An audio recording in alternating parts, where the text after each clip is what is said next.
ভাইজান আমাকে 5 কেজি আটা লাগবে, আমাকে 5 কেজি আটা তাড়াতাড়ি দেন। আরে ভাই সাহেব, এগুলো তোর টাকা, আমি কি স্বপ্ন দেখতেছি নাকি? এগুলো তো রিয়েলি মনে হচ্ছে। আরে ভাই তুমি ওখানে কি করো?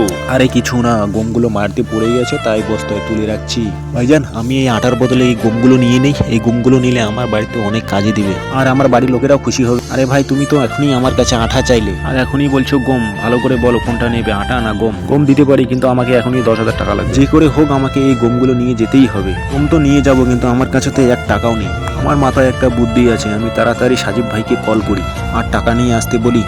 আরে ভাইজান তোমার মোবাইলে একটু তাড়াতাড়ি করে দাও তো, আমার ভাইকে ফোন করে তাড়াতাড়ি করে টাকা নিয়ে আসতে বলি। হ্যালো, আরে ভাই তুই কোথায় আছিস? তাড়াতাড়ি করে বাবলুর দোকানে 10,000 টাকা নিয়ে আয় তো। আচ্ছা ঠিক আছে, এই যে নাও তোমার মোবাইল। আরে ভাই তোমাকে এত কষ্ট করতে হবে না, তুমি গাড়িতে গিয়ে বসো, আমি তুলে দিচ্ছি। আজকে তো ভালোই চুমা লাগালাম, আজকে তো আমি বড়লোক হয়ে যাবো। আরে কি এখানে তো কোনো টাকা নেই, দুটো টাকার থেকে বেশি মাকে ভালোবাসলে চ্যানেলটিকে লাইক এবং সাবস্ক্রাইব করে